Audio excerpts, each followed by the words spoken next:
وعلى آل إبراهيم إنك حميد مجيد اللهم بارك على محمد وعلى آل محمد كما باركت على إبراهيم وعلى آل إبراهيم إنك حميد مجيد. محترم حضرات، سامعین کرام، عزیز ساتھی،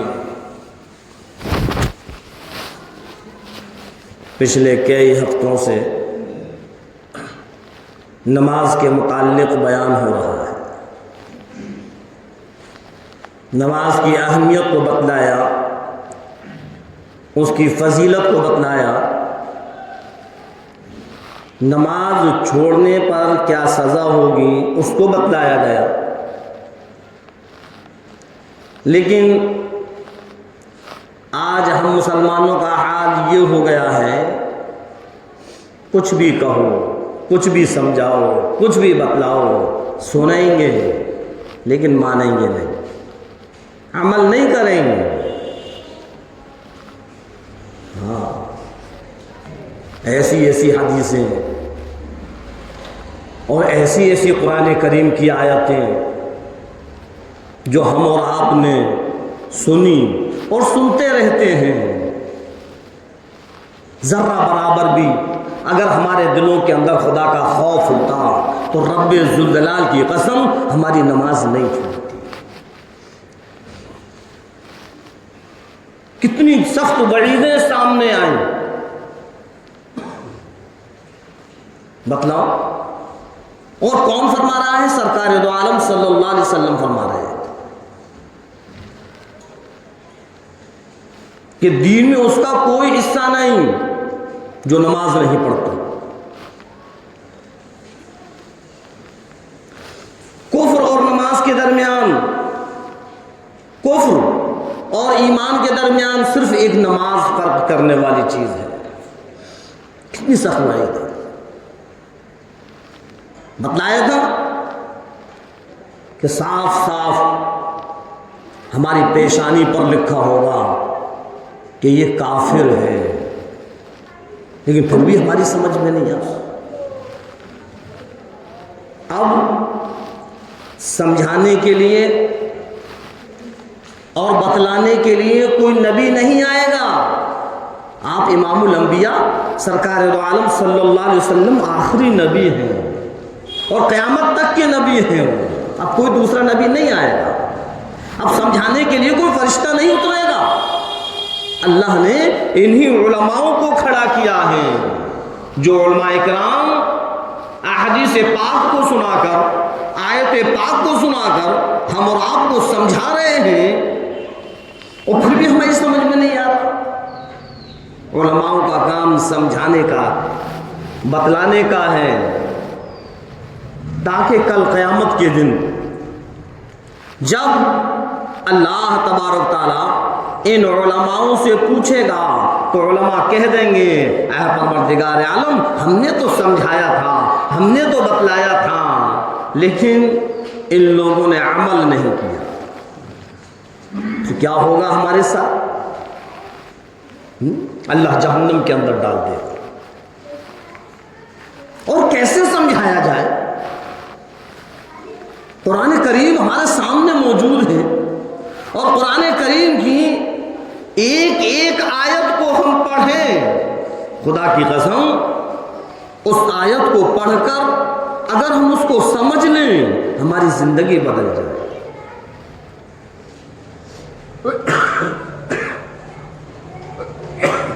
پہلے کے جو ایمان والے تھے، صحابہ کرام تھے، وہ انتظار کیا کرتے تھے کہ سرکار دو عالم صلی اللہ علیہ وسلم کے زبان مبارک سے کون سے الفاظ نکل رہے ہیں اور ہم اس کو عمل پر لائیں. اب اگر کوئی یہ کہے کہ عجیب، وہ تو صحاباؤں کا زمانہ تھا، تو صحاباؤں کے بعد بھی ایسے ایسے لوگ ہیں جن کو اللہ تبارک تعالیٰ نے ولی بنایا، قطب بنایا، ابدال بنایا، اللہ کے بڑے نیک اور اللہ کے بالکل قریب بن گئے صحاباؤں کے بعد۔ اگر ہم یہ کہیں کہ تو صحاباؤں کا زمانہ تھا، نہیں، اللہ تو یوں فرماتا ہے او میرے بندے جو میرے قریب آ جاتا ہے میں اس کے قریب ہو جاتا ہوں۔ صحابہ اتنے قریب ہوئے، اتنے قریب ہوئے، اتنے قریب ہوئے کہ ایک بھی کام، ایک بھی عمل اللہ کے مرضی کے خلاف نہیں کیا۔ اللہ کے رسول سرکار دو عالم صلی اللہ علیہ وسلم کے صحابہ کرام اتنے قریب ہوئے، اتنے قریب ہوئے، اتنے قریب ہوئے کہ ایک بھی کام، ایک بھی عمل سرکار دو عالم صلی اللہ علیہ وسلم کی مرضی کے خلاف نہیں کیا۔ اللہ رب العزت نے قرآن کریم کے اندر صاف فرما دیا من کان للہ کان اللہ لہ۔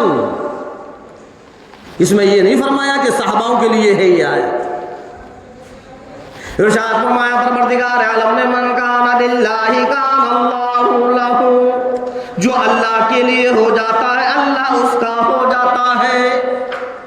صحابہ ہو، تابعین ہو، تبع تابعین ہو، کوئی بھی ہو، اگر وہ اپنے نیک اعمال کے ذریعے، اپنی نمازوں کی پابندی کے ذریعے، اگر اللہ کی فرما برداری کے ذریعے، اللہ کے احکام کو پورا کرنے کے ذریعے اگر وہ اللہ کے قریب ہو جاتا ہے، یوں فرمایا پروردگار عالم نے، تو پھر رب بھی اس کے قریب ہو جاتا ہے۔ جو اللہ کے لیے ہو گیا اللہ اس کا ہو گیا۔ صحاباؤں کا کیا کہنا، صحاباؤں کے بعد کی بات ہے۔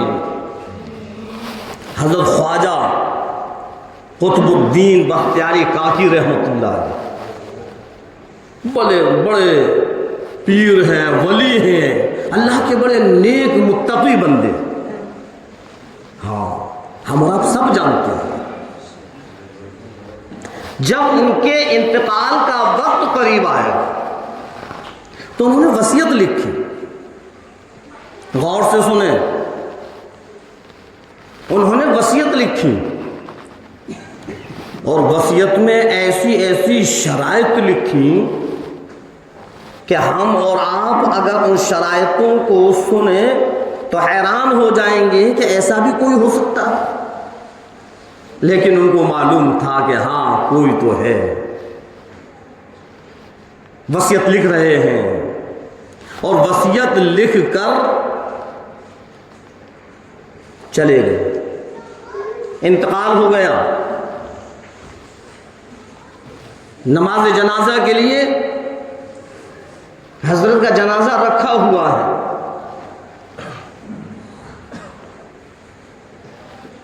ہزاروں کا مجمع موجود ہے، تواریخ اٹھا کر دیکھو، لکھا ہوا ہے کہ اس مجمع میں 15,000 محدث تھے اور 50,000 قاری تھے اور 80,000 ناظر قرآن تھے۔ اب نماز جنازہ کون پڑھائے؟ وصیت نامہ پڑھو۔ حضرت پہلے وصیت کر کر چلے گئے ہیں کہ جو شرائط اس وصیت کے اندر لکھی ہوئی ہیں اگر وہ شرائط جس کے اندر پائی جائیں گی وہی نماز جنازہ پڑھائے گا۔ وصیت پوری گئی، پڑھا گیا۔ سب سے پہلی شرط لکھی ہوئی ہے کہ میری نماز جنازہ وہ انسان پڑھائے، میری نماز جنازہ وہ انسان پڑھائے جس کی کبھی بھی بیماری میں، سفر میں، حجر میں، پریشانی میں، مصیبت میں، تکلیف میں کبھی بھی اس کی نماز قضا کرنا تو بہت دور تکبیر اورا بھی فوت نہ ہوئی ہو۔ اللہ کیسی شرط! کبھی کبھی ایسے ہم الجھ جاتے ہیں کاموں میں کہ تکبیر اولا نکل جاتی ہے. کبھی ایسی بیماریاں شدید بیماریوں کے اندر مبتلا ہو جاتے ہیں کہ تکبیر اولا تو بہت دور نماز ہی قضا ہو جاتی ہے. کبھی ایسے آزمائشوں کے اندر آ جاتے ہیں اللہ کی طرف سے کہ تکبیر اولا نکل جاتی ہے. لیکن حضرت کی وصیت ہے، خواجہ صاحب کی وصیت ہے، میری نماز جنازہ وہ انسان پڑھائے گا، میری نماز جنازہ وہ مرد پڑھائے گا، میری نماز جنازہ وہ شخص پڑھائے گا جس کے اندر یہ شرط موجود ہو، کبھی بھی جب سے وہ بلوغیت کو پہنچا، جب سے لے کر آج تک کبھی بھی اس کی نماز تو بہت دور تکبیر اولا بھی فوت نہ ہوئی ہو. دوسری شرط، میری نماز جنازہ وہ انسان پڑھائے، میری نماز جنازہ وہ شخص پڑھائے جس نے کبھی بھی تہجد قضا نہ کیے ہوں. کیسی شرط ہے؟ تہجد قضا نہ ہوئے. کبھی ہو جاتا ہے، آنکھ لگ جاتی ہے، کتنا ہی تہجد کا پابند انسان ہو اس کی بھی قضا ہو جاتی ہے. لیکن شرط لکھی ہوئی ہے، ان کو معلوم ہے کہ ہاں اس زمین کے اوپر ایک انسان ایسا ہے جس کے اندر یہ شرط موجود ہے، تبھی تو لکھی. دوسری شرط لکھی کہ میری نماز جنازہ وہ انسان پڑھائے جس کے اندر یہ خوبی ہو، جس کے اندر یہ شرط موجود ہو کہ اس کی کبھی بھی تہجد کی نماز قضا نہ ہوئی ہو.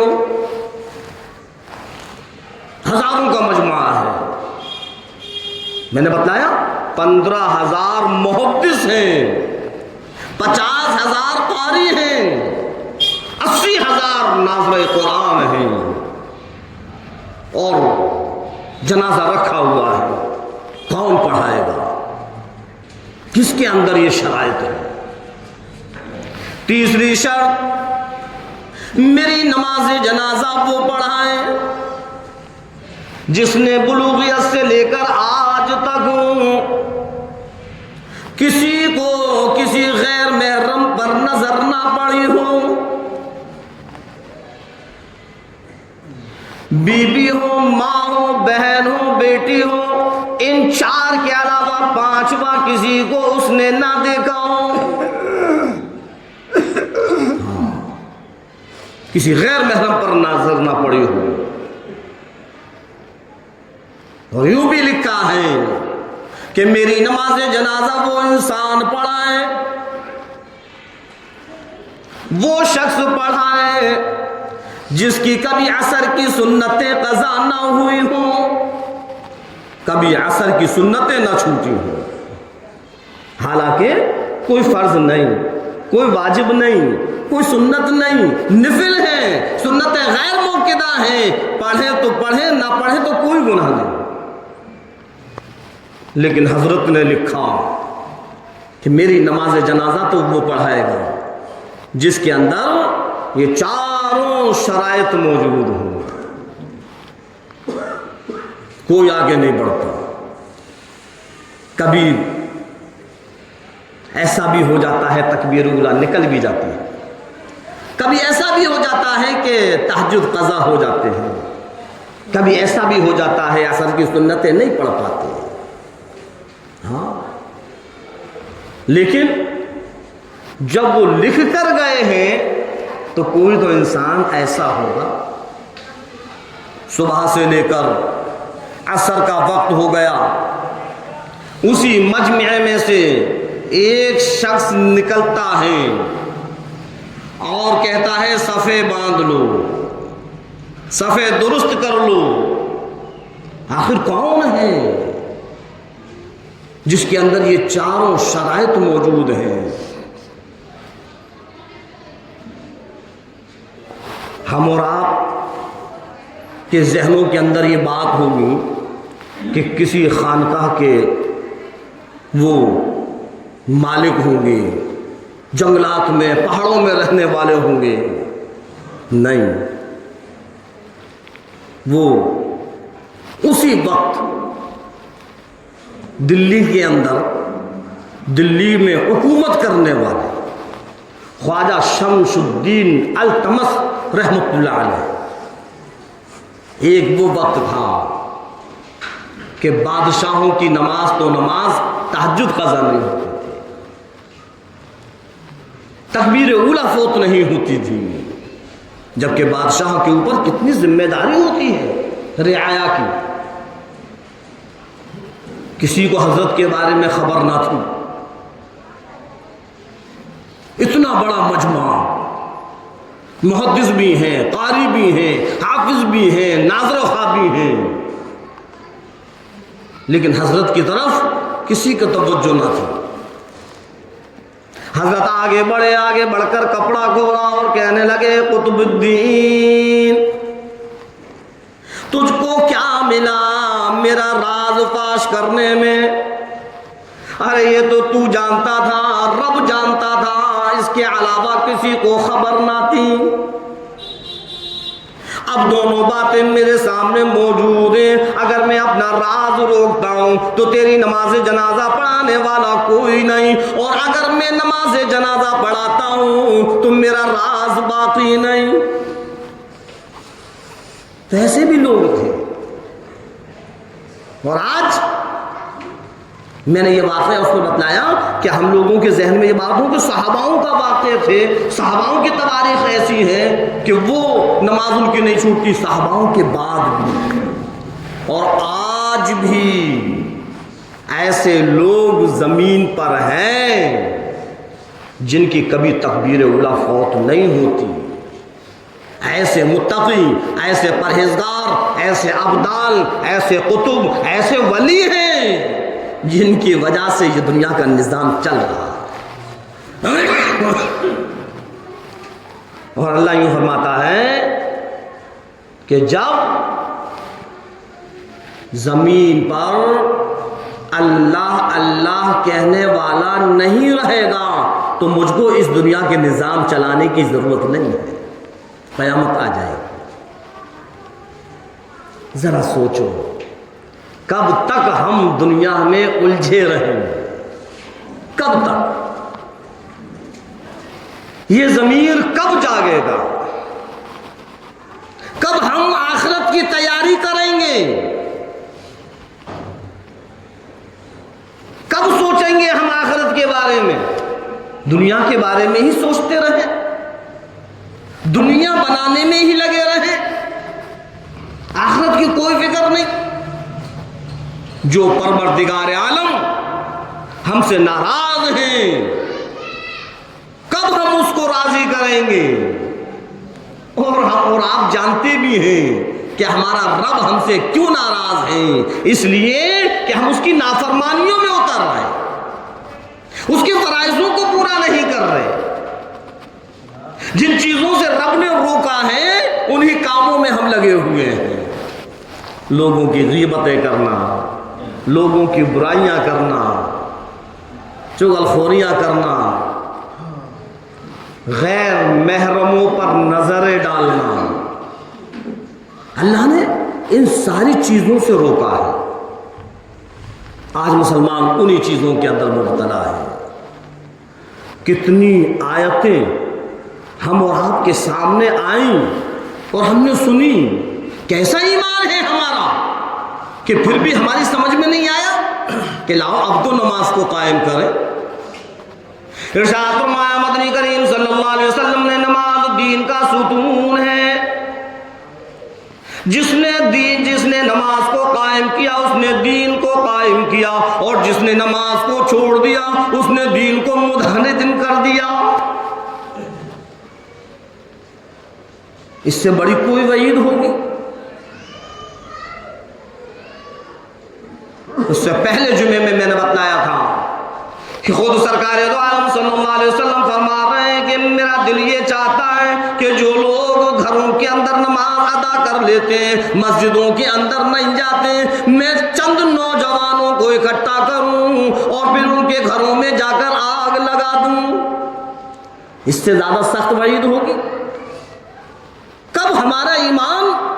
ابھرے گا؟ کب ہمارے جذبات ابھریں گے؟ کب ہم اس غفلت کی نیند سے بیدار ہوں؟ پہلے لوگوں کا حال یہ تھا، اور مسلمان تو مسلمان، کفار بھی قرآن پر یقین کیا کرتے تھے۔ اور آج ہم مسلمانوں کا حال یہ ہے، یا تو یہ کہو کہ ہم قرآن کو سن رہے ہیں اور پھر ہم اس پر عمل نہیں کر رہے، یا پھر یہ کہو کہ قرآن تو ہم سن رہے ہیں لیکن ہمیں اس پر یقین نہیں۔ اور یہ دونوں چیزیں ایسی ہیں جس سے ایمان ختم۔ حجی سمجھ میں آئی بات؟ اگر ہم نے قرآن کو سچ سمجھا اور قرآن کو سنا اور پھر ہم نے عمل نہیں کیا، کیوں؟ ایمان کی شان یہ نہیں ہے کہ وہ قرآن پر عمل نہ کرے، پھر وہ ایمان والا کیسا؟ پھر اس کا ایمان ہی کیا جو قرآن پر عمل نہ کرے؟ حضرت عمر فاروق رضی اللہ تعالی دور خلافت ہے، مصر کے گورنر نے حضرت کے پاس خط لکھا۔ مصر کے گورنر ہے اور فاروق اعظم رضی اللہ عنہ کے پاس خط لکھ رہے ہیں، اے امیر المومنین، یہاں تو ان یہودیوں نے، ان عیسائیوں نے ایسا پروگرام فٹ کیا ہے کہ خوبصورت لڑکیوں کو انہوں نے اکٹھا کیا ہے اور ناچ گانے کی ٹریننگ دی ہے کہ جب ان مسلمانوں کی فوج نکل کر جائے تو ان لڑکیوں کو ان مسلمانوں کے راستے میں کھڑا کر دیا جائے اور یہ مسلمان اپنے ایمان سے ہٹ کر اور ان لڑکیوں کی طرف گر جائیں۔ خوبصورت نوجوان لڑکیاں، یہ یہودیوں کی، عیسائیوں کی چال، اور وہ تو آئے دن ایسی ہی تدبیریں اور ایسی ہی سازشوں میں رہتے ہیں کہ کسی طریقے سے مسلمانوں کا ایمان ختم ہو جائے۔ آج بھی ان کی بہت سی تدبیریں ہیں، بہت سی سازشیں ہیں، اور ان کی یہ تدبیر اور یہ سازش کیا کم ہے کہ انہوں نے اپنے طریقے کو مسلمانوں کے گھروں کے اندر پہنچا دیا۔ حجی پہنچایا یا نہیں؟ جانوروں کی طریقے سے کھڑے ہو کر کھانا یہ کہاں سے ایجاد ہوا؟ یہ انہی یہودیوں اور عیسائیوں کا طریقہ ہے جو آج مسلمان بڑے شوق سے کرتا ہے۔ حجی کیا ہے؟ وفر سسٹم ہے، وفر سسٹم۔ ان کی تدبیر کامیاب ہو گئی، ان کی سازش، وہ اپنی سازش میں کامیاب ہو گئے کہ انہوں نے اپنا طریقہ مسلمانوں کے اندر پیوست کر دیا۔ اب چاہے کتنا بھی علماء سمجھائیں، انہوں نے ایسا پیوست کیا ہے، ایسا پیوست کیا ہے کہ ہم علماء کی بات بھی نہیں مانیں گے۔ ارے ہوگے مولوی صاحب تم، ہم تمہاری سب بات مانیں گے لیکن ہم وفر سسٹم چھوڑ کے ہم ایسا نہیں کریں گے۔ ایسا ہی ہو رہا ہے، جتنا سمجھایا جا رہا ہے شادی بیاہوں میں اتنا ہی اور بڑھ رہا ہے۔ اب تو اللہ ماشاءاللہ کچھ ہی پروگرام ایسے ہوں گے جس میں وفر نہ ہو، ورنہ ہر پروگرام میں وفر سسٹم ہے۔ ہاں اچھا، کچھ ایسے ہیں کہ انہوں نے وفر سسٹم تو کیا لیکن ایک آڑ کر دی، لیڈیزیں الگ کھائیں گی، جینٹس الگ کھائیں گے۔ شیطان یہ چال لے کر آیا کہ دیکھو یہ یہودیت کا طریقہ ختم مت کرو، ایسا کرو کہ یہ لیڈیزوں کی بے حرمتی نہ ہو، ان کو الگ کر دو اور جینٹس کو الگ کر دو، وہ بھی جانوروں کی طریقے سے کھائیں اور تم بھی جانوروں کی طریقے سے کھاؤ۔ اور اگر کوئی مولوی سمجھائے تو اس سے ہم کہہ دیں اجی ہم نے لیڈیزوں کو الگ تو کر دیا تھا، الگ مرد الگ کھا رہے تھے اور لیڈیزیں الگ کھا رہی تھیں، لیکن ہے تو وہی یہودیوں کا طریقہ. وہ بھی تو کھڑے ہو کر کھا رہی ہیں اور وہ بھی کھڑے ہو کر کھا رہے ہیں. ہاں، اسی طریقے سے ایک نہیں بہت سی چیزیں ایسی ہیں جو یہودیوں کی مسلمانوں نے اپنا لی اور اس میں مسلمان اپنی شان سمجھتا ہے. اگر ہم بٹھال کر ٹیبلوں پر بٹھال کر کرسی لگا کر اگر ہم کھانا کھلانا شروع کریں تو کیا پروگرام نہیں ہوگا؟ کیا بارات واپس چلی جائے گی؟ کیا پروگرام میں کچھ کمی آ جائے گی؟ اور جی چاچا ناراض ہو جائیں گے، ہمارے وہ بہت دور سے خالو آئے ہیں وہ ناراض ہو جائیں گے، ہمارے تاؤ ابا نہیں بیٹھیں گے. واہ مسلمان، تجھے سب کی فکر ہے لیکن اللہ کے رسول سرکار دو عالم صلی اللہ علیہ وسلم کی فکر نہیں کہ اگر تم نے ایسا کیا تو سرکار ناراض ہو جائے گی. اس کی فکر نہیں. تاؤ ناراض نہ ہو، چاچا ناراض نہ ہو، خالہ ناراض نہ ہو، خالو ناراض نہ ہو، ماما ناراض نہ ہو، مامی ناراض نہ ہو، بڑے بھائی ناراض نہ ہو، سب کی تو نے فکر لے لی لیکن سرکار دو عالم صلی اللہ علیہ وسلم کی فکر نہیں، اللہ کی فکر نہیں کہ اگر تو نے ایسا کیا تو اللہ بھی ناراض ہوگا اور اللہ کے نبی سرکار دو عالم صلی اللہ علیہ وسلم بھی ناراض ہو جائیں گے. اگر تیرے خالو ناراض ہو جائیں کوئی بات نہیں، اگر تیرے ماما ناراض ہو جائے کوئی بات نہیں، اگر تیری بھابھی ناراض ہو جائے کوئی بات نہیں، تیرے پھوپا اگر نہ بیٹھے کوئی بات نہیں، لیکن یاد رکھنا اگر تو نے کوئی ایسا کام کیا جس سے اللہ ناراض ہو جائے، اللہ کا نبی ناراض ہو جائے تو جہنم میں تیرا ٹھکانہ بن جائے گا. سمجھ میں آئی؟ تو میں بتلا رہا تھا کہ آج ہم مسلمانوں نے بہت سے ایسے طریقے اور بہت سی ایسی چیزیں جو یہودیوں کی ہیں اپنے گھروں کے اندر ہم نے ان چیزوں کو اور ان طریقوں کو پیوست کر دیا ہے. کب چھوڑیں گے؟ خدا کی قسم یہ یہودی تو ہمارے ایمان کو برباد کرنے کے لیے اور ہمارے ایمان کو ختم کرنے کے لیے تدبیریں بناتے ہیں. ابھی اسرائیل اور فلسطین کا جو جھگڑا ہوا، سارے کے سارے مسلمان اجی یہودیوں کی چیزوں کا بائیکاٹ کرو. ہاں بائیکاٹ ہو. کس کا بائیکاٹ ہوا؟ Cold drink. کوئی کولڈ ڈرنک نہیں پیے گا. کیا بس صرف کولڈ ڈرنک ہی یہودیوں کی ہے؟ اور جو تو بفر سسٹم جو کھڑے ہو کر تو جانوروں کا کھانا کھا رہا ہے، جانوروں کے طریقے سے چل پھر کر کھا رہا ہے، اس کا بائیکاٹ نہیں کرے گا؟ تو پھر تو نے کہاں یہودی کا بائیکاٹ کیا؟ جب تیرے بچے کی پوری سال ہو جاتی ہے اور تو گھر کے اندر جو ہیپی برتھ ڈے کرتا ہے، جو برتھ ڈے کرتا ہے، ہیپی برتھ ڈے کرتا ہے، کیا وہ یہودیوں کا طریقہ نہیں ہے؟ ارے ان کی چیزوں کا بائیکاٹ کرو تو اس برتھ ڈے کا بھی بائیکاٹ کرو، اس وفر سسٹم کا بھی بائیکاٹ کرو. یہ جو تو نے اپنا چہرہ مہرا یہودیوں کی طریقے سے بنا کر رکھا ہے، سرکار کا نہیں ہے، اسلام کا نہیں ہے. اسلام کا چہرہ مہرا تو چہرے پر داڑھی ہوتی ہے. کب سمجھ میں آئے گی؟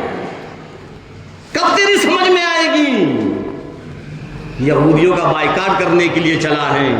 بس جو چیز آسان سی نظر آئے اس کو چھوڑ دو، اور جس میں ہم سوچو رہے یہ تو بڑا مشکل ہے، یہ کیسے چھوٹ جائے گا، اور یہ اگر ہم نے ایسا کر لیا بفر سسٹم کو اگر ہم نے ختم کر دیا تو پھر پروگرام کیسے ہوگا؟ نہیں بھائی ہم اس کو نہیں کریں گے.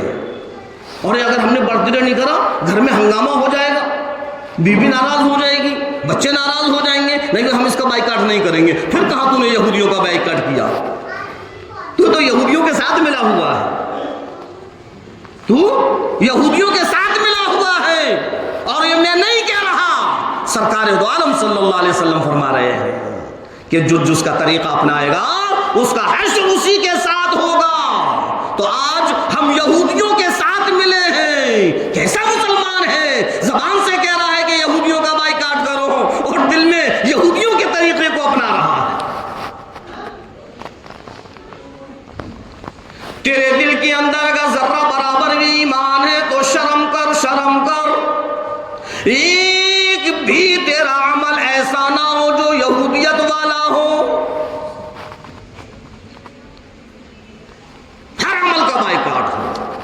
چاہے وہ کھانے پینے کی چیزیں ہوں، چاہے وہ ہمارے پروگرام ہوں، چاہے گھر کے اندر ہماری کوئی خوشی کا ماحول ہو، تو ہم اس میں بھی یہودیت کا طریقہ نہ لائیں۔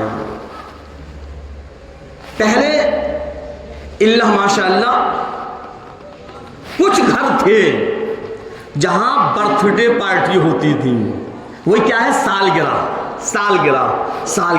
بچہ 1 سال کا ہو گیا، آج بچہ 5 سال کا ہو گیا، آج 12 سال کا ہو گیا، آج اس کی 20 سال پوری ہو گئی، آج اس کی 25 سال پوری ہو گئی، لاؤ برتھ ڈے کرو۔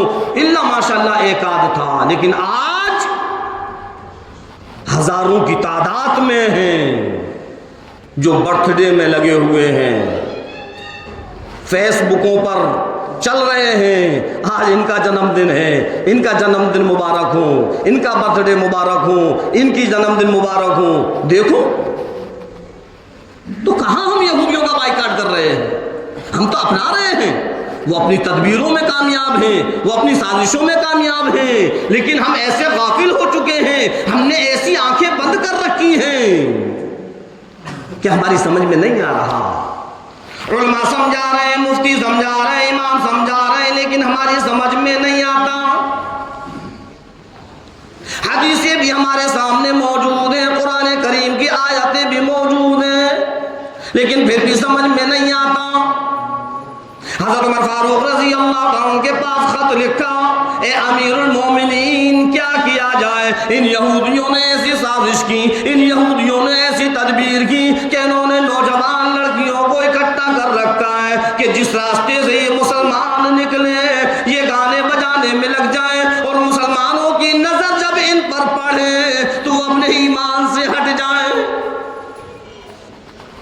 حضرت عمر فاروق رضی اللہ عنہ نے اس گورنر کو خط لکھا، گھبرانے کی ضرورت نہیں، پریشان ہونے کی ضرورت نہیں، ایک قرآن کریم کی آیت لکھی کہ جب اپنی فوج کو روانہ کرو تو اس قرآن کریم کی آیت کو سنا دینا، قل للمؤمنین یغضوا من ابصارهم ویحفظوا فروجهم ذالکم ازکی لکم۔ بس یہ آیت سنا دینا۔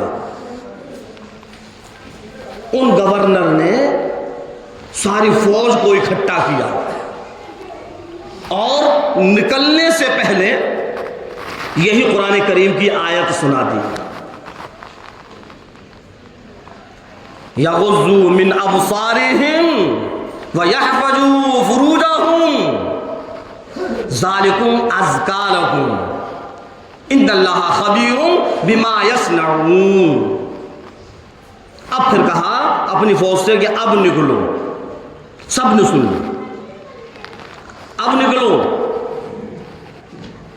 لکھا ہوا ہے کہ وہ یہودیوں کی لڑکیاں خوبصورت ہیں، برہنہ ہیں، ناچ گانے میں لگی ہوئی ہیں، اور مسلمان کی ساری فوج نکل رہی ہے، خدا کی قسم ایک کی بھی نظر اوپر نہیں۔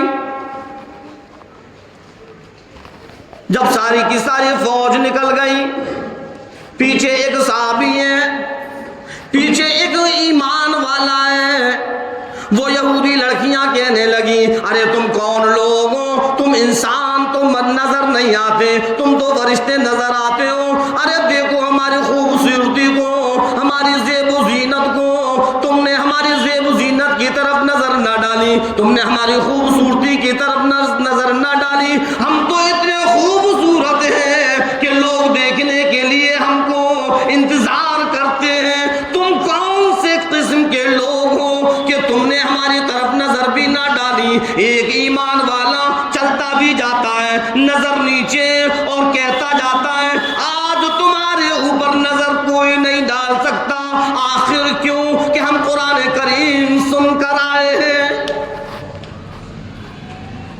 وہاں ایک آیت سنی تو کیسا اثر تھا کہ کسی نے نظر اٹھا کر نہیں دیکھا، لیکن آج ہمارے سامنے پورا کے پورا قرآن ہے اور ہم سنتے ہیں اور پڑھتے ہیں، لیکن پھر بھی ہمارے اندر بدلاؤ نہیں آ رہا۔ جہاں کسی خوبصورت کو دیکھا بس ہم نے اس کو تاکنا شروع کر دیا، ہم نے اس کو دیکھنا شروع کر دیا۔ کبھی اس کی خوبصورتی کو دیکھتے ہیں، کبھی اس کے چہرے کو دیکھتے ہیں، کبھی اس کی آنکھوں کو دیکھتے ہیں، کبھی اس کی کمر کو دیکھتے ہیں، کبھی اس کے پاؤں کو دیکھتے ہیں، کبھی اس کی چال کو دیکھتے ہیں، تو کبھی اس کی ڈھال کو دیکھتے ہیں۔ شرم کر اے مسلمان، شرم کر۔ کیوں تو دیکھنے میں لگا ہوا ہے؟ تیرے اندر اتنی سمجھ نہیں؟ کیا تجھ کو خبر نہیں کہ جب تیری بیٹی نکلے گی، تیری بہن نکلے گی، تیری بیوی نکلے گی، تیری ماں نکلے گی، جس طریقے سے تو دیکھ رہا ہے کوئی اور بھی دیکھے گا، اور بھی دیکھے گا۔ تو یہ حال ہے ہمارا، آیت سننے کے بعد بھی، حدیث پاک سننے کے بعد بھی، پھر بھی ہم عمل پر نہیں آتے۔ ایک آیت قرآن کریم کی سنی اور سارے کے سارے لوگوں کی نظریں نیچی ہو گئیں، کسی کے اندر ہمت نہیں جو نظر اٹھا کر دیکھے۔ اللہ رب العزت نے قرآن کریم کے اندر فرما دیا یغضوا من ابصارہم قل للمؤمنین یغضوا من ابصارہم۔ کیا ہے اس کا ترجمہ؟ کیا ہے اس کا مطلب؟ کہ اس کو سننے کے بعد کسی بھی انسان کی نظر اوپر نہیں ہو رہی۔ آؤ اے مسلمانوں، دوسروں کی بہن بیٹیوں کو تکنے والوں، غیر محرموں پر بری نظر ڈالنے والوں، آؤ اس قرآن کریم کی آیت کو سنیں۔ ارشاد فرمایا پروردگار عالم نے یغضوا من ابصارہم، او میرے بندوں جب تم راستے پر چلو، جب تم بازاروں میں چلو، اپنی نظروں کو نیچے کر لو۔ اللہ فرما رہا ہے قل للمؤمنین، اے پیارے حبیب سرکار دو عالم صلی اللہ علیہ وسلم سارے کے سارے ایمان والوں کو بتلا دو، یغضوا من ابصارہم، اپنی نظروں کو نیچے رکھو۔ خبردار تیری نظر کسی غیر محرم پر پڑی، خبردار تیری نظر کسی کی بہن بیٹی پر پڑی، خبردار تیری نظر کسی کی بیوی پر پڑی۔ یغضوا من ابصارہم، اللہ رب العزت نے چلنے کا طریقہ بتلایا کہ جب تو راستے میں چل، بازار میں چل، سفر میں چلو، کہیں بھی چلو، تیری نظر کسی غیر محرم پر نہ ہو، اپنی نظروں کو نیچے کر لو۔ الہی اے پروردگار عالم، اگر اتفاق سے میری نظر پہنچ جائے تو کیا بات؟ فرمایا کہ پہلی مرتبہ اگر اتفاق سے نظر پہنچ جاتی ہے تو اس میں گناہ نہیں ہے، لیکن اس نظر کو ٹھہرا لینا اور پھر اس نظر کو پلٹ کر دوبارہ کر دیکھنا، بس تو گناہ کے اندر آ گئے۔ ہاں، یغضوا من ابصارہم ویحفظوا فروجہم، اور یہ فرمایا اپنی نظروں کو نیچے کرو اور اپنی شرمگاہوں کی حفاظت کرو۔ ذالکم ازکا لکم، یہی تمہارے لیے پاکی ہے۔ اور یہ مت سمجھنا کہ قرآن ہم نے سن لیا اور قرآن سننے کے بعد پھر ہم ادھر ادھر دیکھیں تو اللہ نے فرما دیا ان اللہ خبیر بما یصنعون، کہ تمہارا جو رب ہے وہ تمہارے ساری کی ساری کرتوتوں سے واقف ہے، اس کو سارے تمہاری کرتوتوں کا علم ہے، وہ سب کی خبر رکھتا ہے، وہ سب کو دیکھتا ہے۔ یہ ایک آیت تھی۔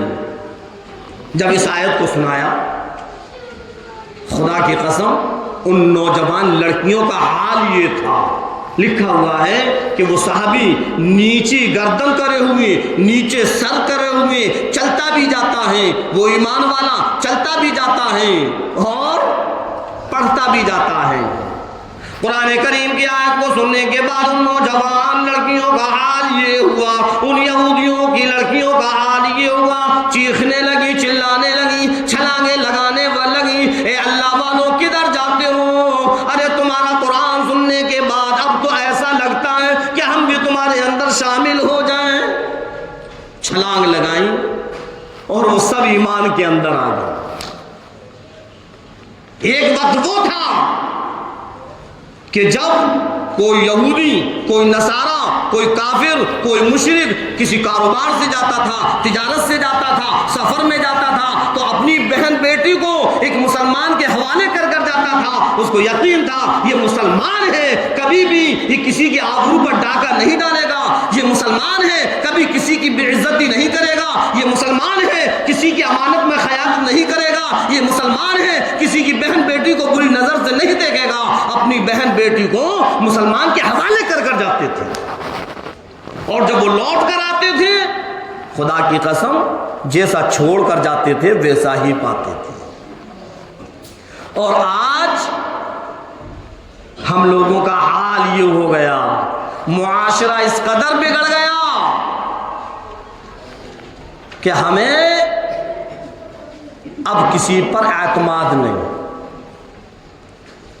کفار، مشرکین، یہودی، نصارہ تو بہت دور، اب مسلمانوں کو مسلمان پر اعتبار نہیں کہ نہ معلوم اگر میں یہ چھوڑ کر چلا گیا کہیں ایسا نہ ہو کہ یہ اس کی آبرو کو لوٹ لے، کہیں ایسا نہ ہو کہ اس کی بے عزتی کر ڈالے، کہیں ایسا نہ ہو کہ اس کی عزت کو تار تار کر دیں۔ کیوں؟ اس لیے کہ آج ہمارے اندر ایمان تو ہے لیکن صرف نام کے لیے ہے، عمل کوئی بھی ایسا نظر نہیں آتا جو کہ مسلمان کا عمل ہوتا ہے۔ سڑکوں پر نکلنے والی بہن بیٹیاں وہ تو ہماری نظروں سے محفوظ نہیں ہیں، اگر کوئی ہمارے حوالے کر گیا تو اللہ جانے کیا ہوگا۔ ہاں جی صحیح کہہ رہا ہوں کہ نہیں؟ آج ہمارا معاشرہ اس قدر بگڑ گیا کہ جو سڑکوں پر ہماری بہن بیٹیاں نکل کر جا رہی ہیں وہ ہماری نظروں سے محفوظ نہیں ہیں۔ کچھ نہیں مل رہا تو یوں ہی بری نظر اس پر ہم نے ڈال دی، بس اس کو تاک رہے ہیں، اس کو دیکھ رہے ہیں، خواہی کا گناہ ہم لے رہے ہیں۔ اور ایک چیز اور بتلاؤں، جو میری بہن بیٹیاں پردہ نشیں ہیں اور جو اس آواز کو سن رہی ہیں، جب وہ نکل کر جاتی ہیں اور جو نوجوان لڑکے ٹکاٹک دیکھتے ہیں تو کہیں تک غلطی ہماری بہن بیٹیوں کی بھی ہے۔ کیسی غلطی ہے؟ اب ہماری بہن بیٹیاں سوچ رہی ہوں گی کہ مولانا صاحب نے تو ہم پر ہی بات رکھ دی۔ ہاں، بہن بیٹیوں کی غلطی یہ ہے کہ ایسا بناؤ سنگار کر کر نکلتی ہیں، ایسے باریک کپڑے پہن کر نکلتی ہیں، ایسے چست کپڑے پہن کر نکلتی ہیں کہ جسم کا ایک ایک حصہ نظر آتا ہے، تمہاری خوبصورتی جھلکتی ہے۔ اور اس بناؤ سنگار اسلام کے اندر صرف بیوی کو اجازت ہے کہ وہ شوہر کے سامنے بناؤ سنگار کریں۔ آج ہماری بہن بیٹیوں کو کیا ہو گیا؟ کنواری ہیں لیکن بناؤ سنگار ایسا کرتی ہیں کہ کوئی شادی شدہ دلہن بھی نہیں کر سکتی۔ لپسٹک بھی ہو، آئی برو بھی ہو، چہرے پر کریم پاؤڈر بھی ہو، اور گھر میں بنا سنگار اب نہیں ہوتا، بیوٹی پارلر جاتی ہیں اور وہاں 1000، 1500، 2000 روپے خرچ کرتی ہیں، اور پھر کوئی لٹ ادھر نکل رہی ہے تو بالوں کی لٹ کوئی ادھر نکل رہی ہے۔ کیا ہوگا؟ تم اپنے حسن کو، اپنی اداؤں کو، اپنے چہرے کو، اپنی خوبصورتی کو جب تم اس طریقے سے کھلے عام دکھلاؤ گی تو یہ نوجوان تو گناہ کے اندر مبتلا ہو ہی جائے گا۔ اور ایک چیز اور بتلاؤں کہ ہماری بہن بیٹی، اس کی جہاں تک غلطی ہے اس سے زیادہ غلطی اس کے ماں باپ کی ہے۔ کیا اس کے ماں باپ کو نظر نہیں آ رہا کیا ایک مرتبہ بھی اس کے ماں باپ نے نہیں ڈانٹا کہ اتنا بناؤ سنگار کیوں کر رہی ہیں، کیوں اتنے باریک کپڑے خرید کر لاتی ہیں، اتنے چست لباس کیوں پہنتی ہیں؟ ہم یہ نہ سمجھیں کہ ہم اس سے بری ہیں. خدا کی قسم ماں باپ کی پکڑ ہو جائے گی کہ تم نے اپنی لڑکیوں کو، اپنی بیٹیوں کو کیوں نہیں سمجھایا. بھائی کی پکڑ ہو جائے گی کہ تم نے اپنی بہن کو کیوں نہیں سمجھایا. اللہ حفاظت فرمائے. تو بتلا رہا تھا کہ آج پورا کے پورا قرآن ہمارے سامنے ہے، حدیثیں ہمارے سامنے ہیں، علماء سمجھا رہے ہیں، مفتیان اعظام سمجھا رہے ہیں، اور مسجد کے امام سمجھا رہے ہیں. کب سمجھ میں آئے گا؟ وہاں ایک آیت سن کر سب کی نظریں نیچی ہو گئی تھیں، لیکن آج پورا قرآن سن کر بھی ہماری نظریں نیچی نہیں ہوتی. کب سمجھ میں آئے گا؟ جب موت کا فرشتہ ہماری روح قبض کرنے کے لیے آئے گا تب سمجھ میں آئے گا. جب ہم قبر کے اندر پہنچ جائیں گے تب سمجھ میں آئے گا. اب سمجھانے کے لیے کوئی فرشتہ نہیں آئے گا، اب سمجھانے کے لیے کوئی نبی نہیں آئے گا. اللہ کے رسول سرکار دو عالم صلی اللہ علیہ وسلم نے یہ باغ ڈور علماء کے ہاتھ میں دے دی ہے. علماء سمجھا رہے ہیں. ایک چیز اور بتلاؤں، ہم لوگوں کا یقین جتنا موبائل پر ہے اتنا علماء پر نہیں ہے. یہ بھی یہودیوں کی ایک سازش ہے. یہودیوں نے ایسی ایپ موبائل پر ڈال رکھی ہیں کہ اس میں وہ دین کی باتیں، اس میں وہ مسئلے مسائل اور اس میں وہ بیانات چل رہے ہیں کہ یہ عوام اس کو دیکھیں اور اس کو سنیں تو جو ان کے علماء ہیں ان سے الگ ہو جائے. اجی مولانا تمہیں کیا معلوم، تم تو یوں بتلا رہے ہو. ہم نے تو موبائل پر ایک بہت بڑے عالم تھے، ان کو ہم نے سنا، وہ تو ایسے کہہ رہے تھے. ارے ہم نے موبائل پر دیکھا وہ مسئلہ یہ بتلا رہے تھے اور تم ایسے بتلا رہے ہو. اب جو ہمارے شہر کے علماء ہیں، جو ہمارے بڑے اکابرین ہیں، اس موبائل کی ایپ پر دیکھنے کے بعد ہمارا یقین ان علماؤں سے ختم ہوتا جا رہا ہے. یہ بھی یہودیوں کی سازش ہے. میں نے بتلایا کہ انہوں نے ایسی تدبیریں اور ایسی سازشیں رچی ہیں کہ کسی بھی طریقے سے ایمان ان کا ختم ہو جائے. اللہ رب العزت ہم سب کی حفاظت فرمائے، اللہ کی بھی فرما برداری کریں، اللہ کے نبی سرکار دو عالم صلی اللہ علیہ وسلم کی بھی فرما برداری کریں، اور ہم سب خود بھی نماز پڑھنے والے بنیں اور اپنے گھروں میں اپنی بہن بیٹیوں کو، اپنے بچوں کو، اپنے ماں باپ کو، سب کو نماز کے لیے کہیں، اس لیے کہ یہ ہماری ذمہ داری ہے. میں نے جو آیت پڑھی تھی، اللہ رب العزت اس آیت کے اندر صاف فرما رہا ہے، اذا نودی للصلاۃ من یوم الجمعہ فاسعوا الی ذکر اللہ، کہ جب تم کو جمعے کے دن اذان سنائی دے دے، جب تم کو بلایا جائے نماز کے لیے، فاسعوا الی ذکر اللہ، تو اللہ کے ذکر کی طرف، نماز کی طرف، مسجدوں کی طرف دوڑے چلے. وذروا البیع، اپنی خرید و فروخت کو بھی بند کر دو. ذالکم خیر لکم ان کنتم تعلمون، اور یوں فرمایا پروردگار عالم نے، یہی تمہارے لیے بہتر ہے اگر تم جاننا چاہتے ہو، اگر تم بھلائی چاہتے ہو، اگر تم کامیابی چاہتے ہو، اگر تم فلاح اور محبوب چاہتے ہو، تو پھر نماز کی پابندی کرو. دنیا بھی کامیاب ہوگی، آخرت بھی کامیاب ہوگی. اللہ رب العزت ہم اور آپ کو کہنے اور سننے سے زیادہ عمل کرنے کی توفیق عطا فرمائے.